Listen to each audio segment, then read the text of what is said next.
Hello everyone, welcome back to another update video of my 8-bit computer following Ben Eater's tutorial.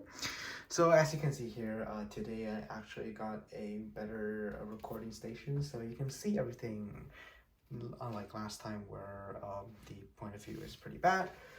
So let's begin. As you may have seen, there are a couple of changes since the last video. I have the main change is that I added something here in the control logic area. And another thing is that you might have noticed that all the jumper wires here are being removed because in the last video we have to set everything manually by ourselves using our hand. Now I connected every single one of them to the control logic using two EEPROM.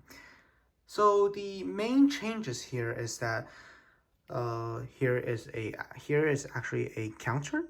So when we're running the program, this is going to count from 0 to all the way, potentially all the way up to 8. So basically telling the computer, or actually the EEPROM, which step in the instruction we're at. So, and then after this is being sent to the EEPROM, the EEPROM is going to react to whichever step this computer is in and do its job.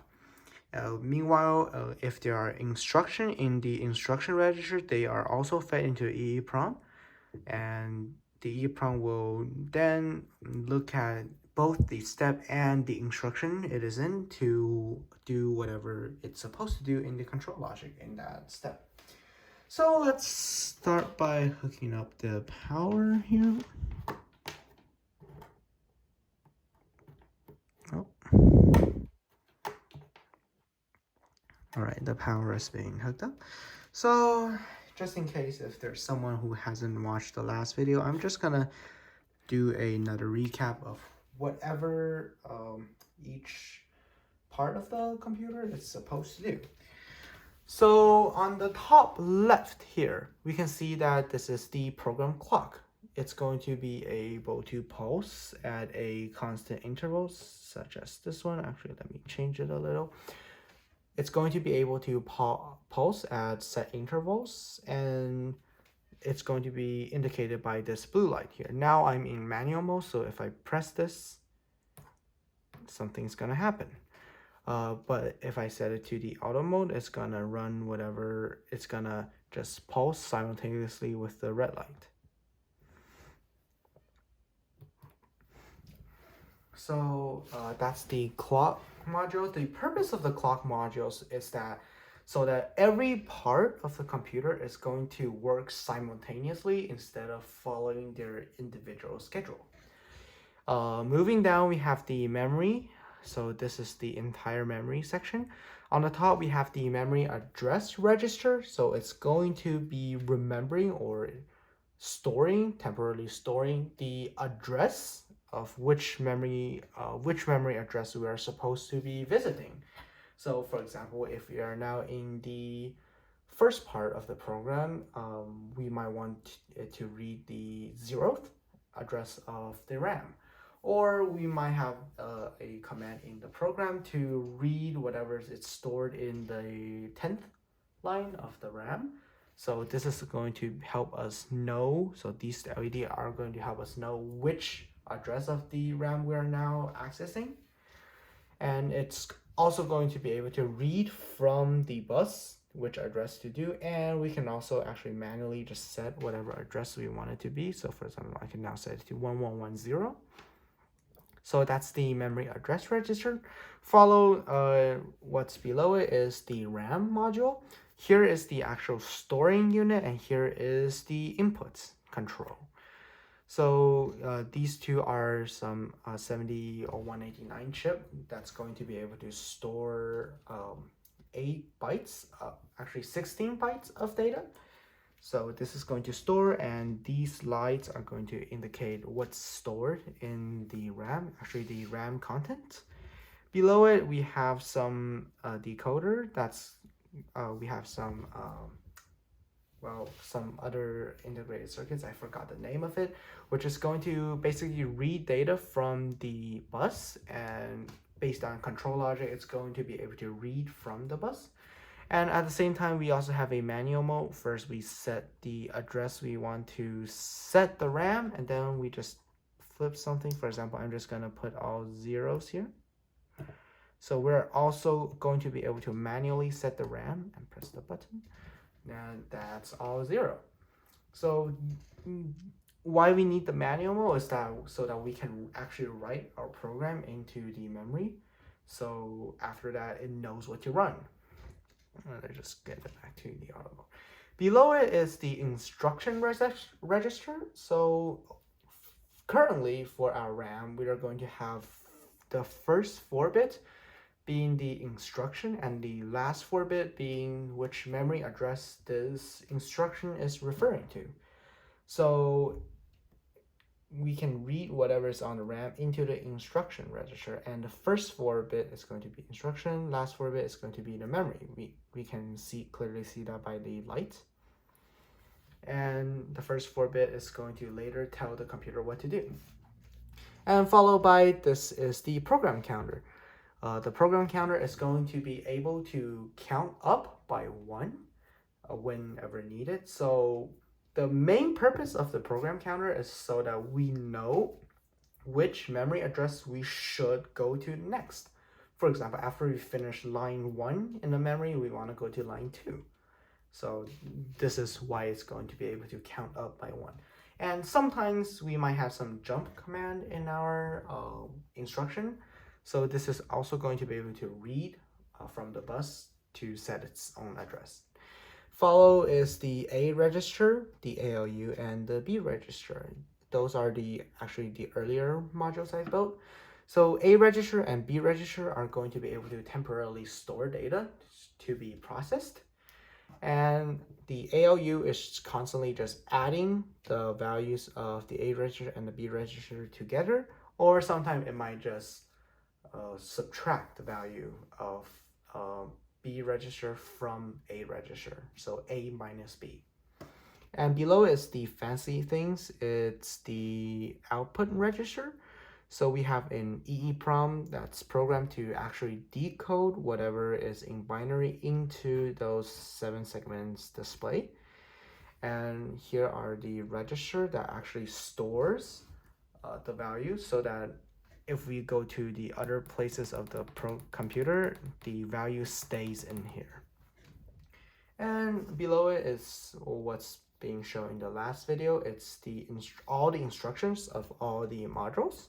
So it's being indicated here by the little text here. If you can read it, it says halt, memory address register in, RAM out, instruction register out, instruction register in, A register in, A register out, sum out, subtract, B register in, output register in, and counter enable, counter output, and jump. So that's basically all from the last video, and now we added the instruction decoder. Basically, again, this is going to be able to count from 0 to the left LED is going to be able to count from 0 to 8, telling which step of the instruction we are on. And combined with the instruction register instruction lights, the EEPROM is going to decode whatever that is and send the appropriate signal to the instruction part. So to show this, we're going to actually, if you've seen the last video, you might have seen those 2 papers.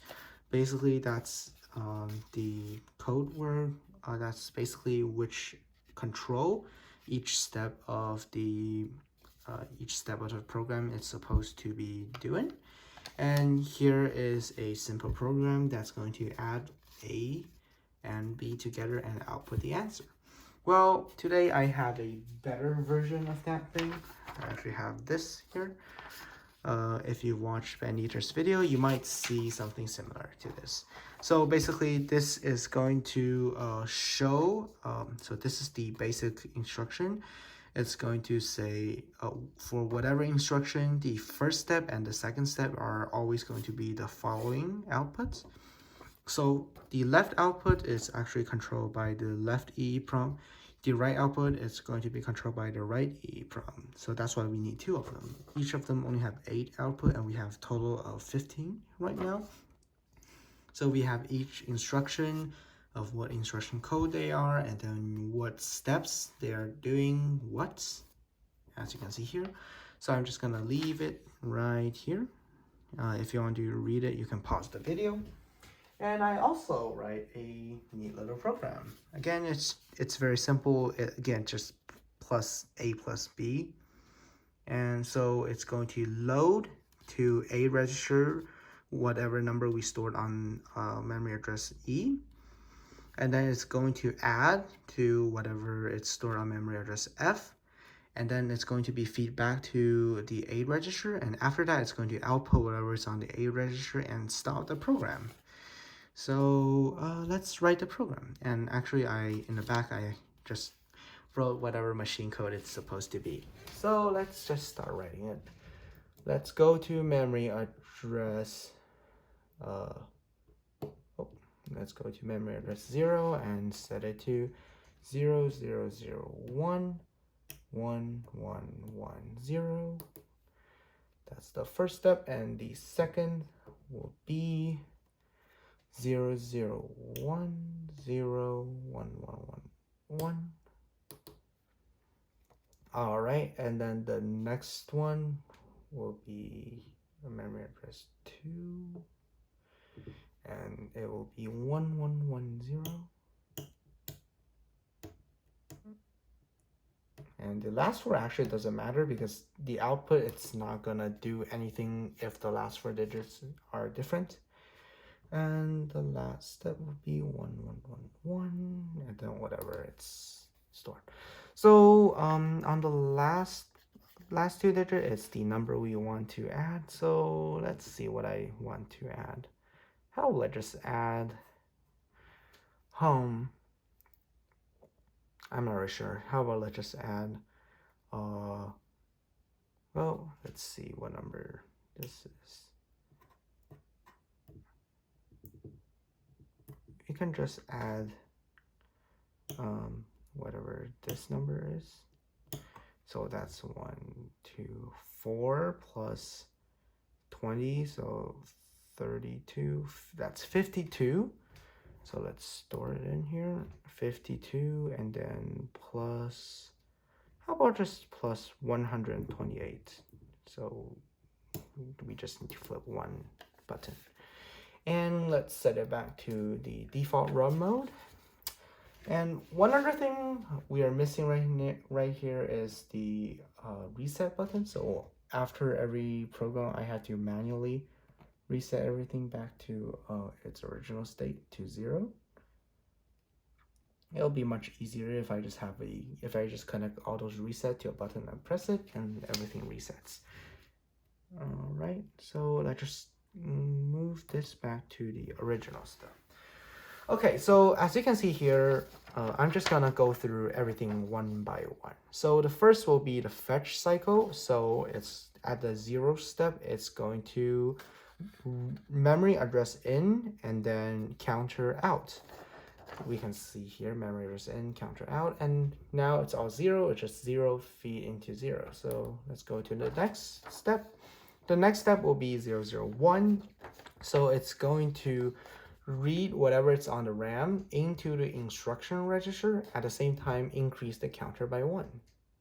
So that's what happens. So the instruction, so whatever is in here is now stored into here. Oh, excuse me, it looks like this LED is not having a good time here. Okay, so, and then the counter increased by 1. Now, after the instruction is being read to the instruction register, we can see what instruction this is. It's load A, so 0001, and then it's on step 010, or actually step 2 technically. And then what next is memory address register in and instruction register out. So it's going to output the last 4 bits into the memory. So you can see it's already on the bus. So if I press the button, it's going to be fed into the memory of the register, telling us that we want the numbers stored in address E. So here's the, we're now doing the load A. And then what's next? What's next is, well, after this is being fed onto that, we want to output whatever it's on the RAM, and then we want to throw it onto the A register. So now it's now the thing is going to be coming out of the RAM onto the bus, and now into the A register. We have RAM out and A in. So if I press it, it should be going into the A register. Now the last two steps of the program is nothing. So let's go back to step 0 again. Again, it's a fetch cycle. It's going to be reading the program counter into the memory address, reading the RAM into the instruction, and then counting the counter by 1. So that's what's gonna happen. Now the instruction is being read onto our computer. Instruction register. The instruction register reads 0010. That's the add command. So the first thing it's going to again read this into the memory. And the next is it's going to output whatever it's stored in this address, which is F, the address F, into the B register. And then it's going to be outputting whatever it's on the ALU, which is actually the sum of those two numbers, back into the A register. Here it's actually ALU out and then A in. And after that, nothing's gonna happen. Go to the next cycle. So we finished 2 steps. Again, it's the fetch cycle. Nothing's gonna happen differently. Now we are on instruction 1110.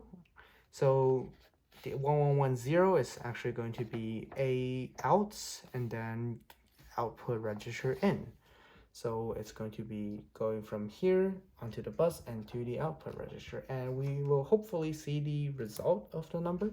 Oh, my bad, I just set it to the 2's complement display negative number. Now this is supposed to be the number we're seeing. And then actually the program should be finishing by now. So we got our expected result, we added the 2 numbers together, and it displayed it.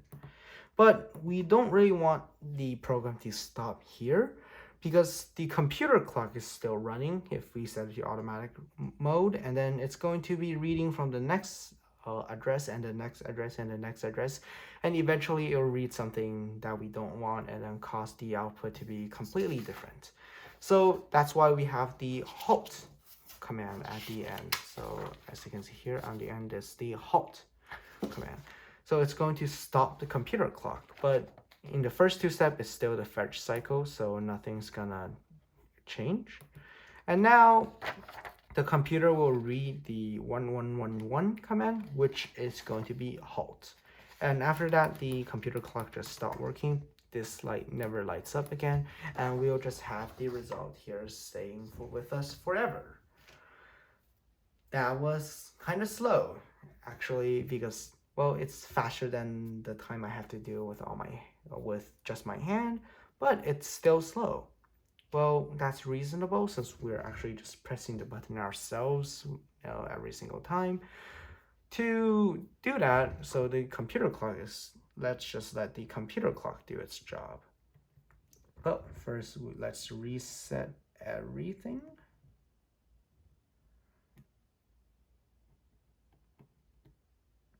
So we can restart the program again.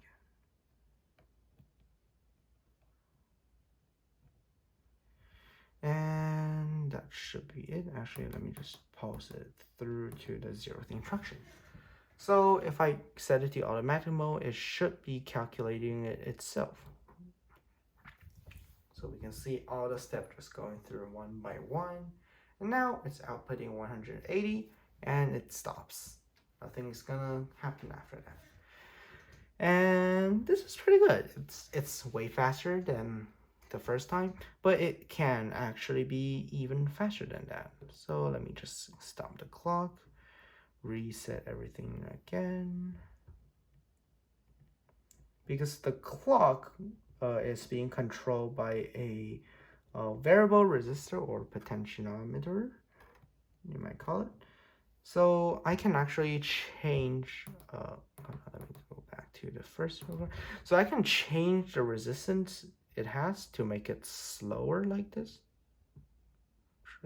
Yeah, so you can see it's clearly slower than that, or you can just twist it to make it faster.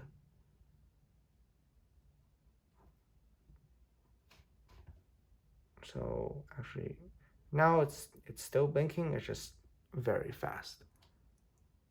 Oh, is that the fastest it can go? Oh, here's the fastest it can go. Yeah, you see on the video, it almost seems like it's just always on, but I can assure you it's still pulsing. So now if I press this button and set it to the automatic run mode, we can see how fast it runs. Almost instantly, the computer stops and reads 180.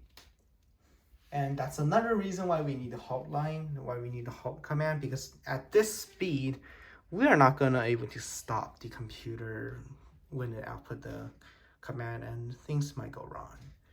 So actually, let me test it out. I have never tested it out before, so if I just remove the halt command from line 3, if I just set it all to 0,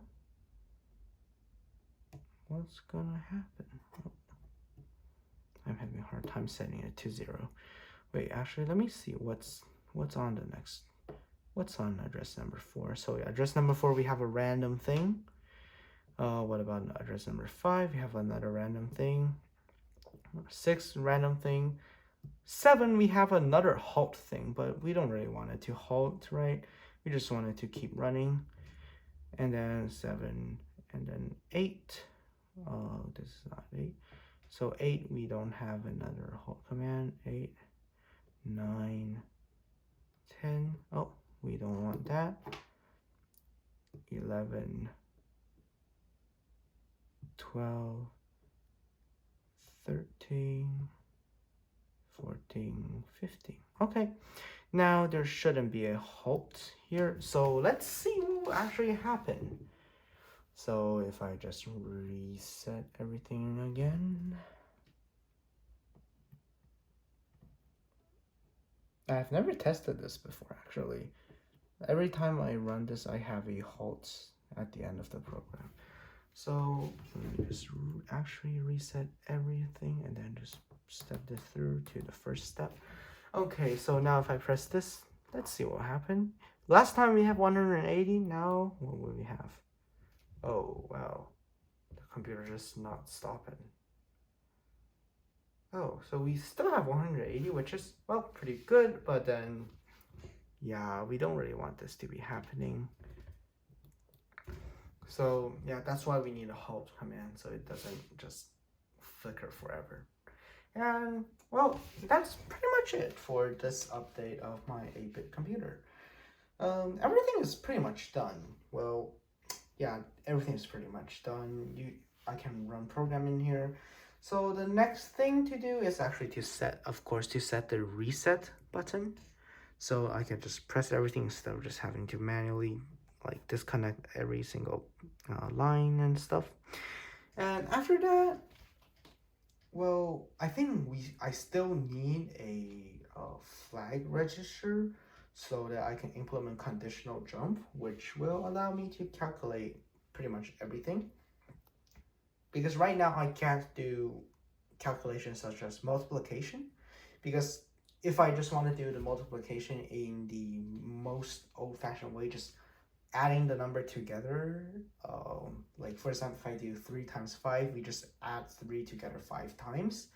Well, I can't really do that because in this computer, I can't let the computer just stop adding 3 together once we reached 5 times, because there's nothing in here to do conditionals. As you can see here, this is all the commands I have here. We can load to A, we can add the numbers, we can subtract, we can store whatever's on the 8 register to a memory address. We can load immediately. So basically, remember the last 4-bit, we can just load whatever's on that bit into the computer. We have the jump command, out and hold. We don't have anything that's conditional, so which can be really bad. So after the reset button, we need the flag register to help us do conditional jumps. And after that, the computer is pretty much, it's actually just done. But I have some few upgrade ideas. So the first thing I can do is to actually upgrade the RAM. Right now, the RAM can only store 16 bytes of data, but if I want to compute more stuff, I might need more bytes of data. So I've seen online there are a couple of 256 byte RAM, and I can just pretty much use it because the storing unit actually uses 1, 2, 3, 4 chips together. But if I just remove them and then replace them with one single chip, that would be pretty good. But to upgrade the RAM, I have to replace the RAM chip, and I actually have to change the memory address thing to 8 bits because 4 bits only count up to 16, or actually 0 to 15. And I also have to make the program counter better because, well, again, that's 4-bit. We need 8 bits now. And we have to also change the instruction register because if we want to have 8-bit address, we can't have 4-bit instruction and 4-bit address. So maybe all 8 bits will be an address, and then maybe all 8 bits will be the instruction, and the address can just be used directly from the RAM. Probably. And what else? Yeah, and then if I want more control lines, I can add another EEPROM here, but I doubt I will need any more. So yeah, that's pretty much it. So let me just run the add command with a very slow clock as the ending of this video. Oh, can I twist it? Ah, yes.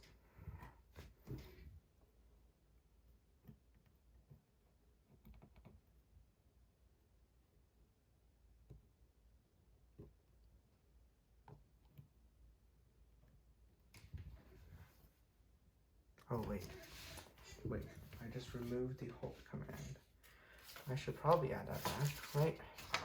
So what was the hold? It's on 0 is 3, so that. So just put hold back in here. And alright, so let's just start running everything. Actually, just, okay, start running.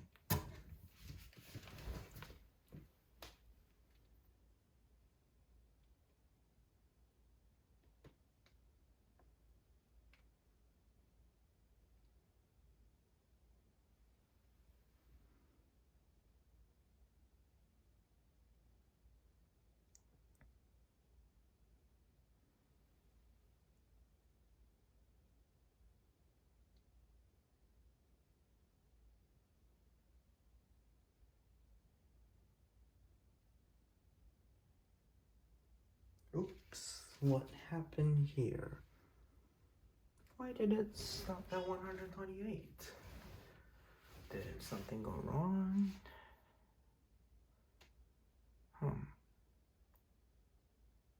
Let's see, maybe I changed the value stored in some other places. Did I store 0 to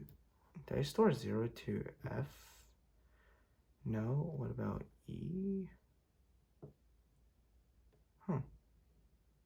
Well, it's supposed to add those together. What went wrong?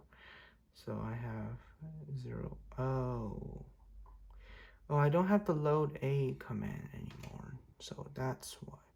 So load A is 0001. 0001 1110. Actually, I should check here. Yeah, 0001 1110. What about the next one? 001011. the second should be, yeah, the second and third should be fine. Well, let's run this program again. Let me reset everything.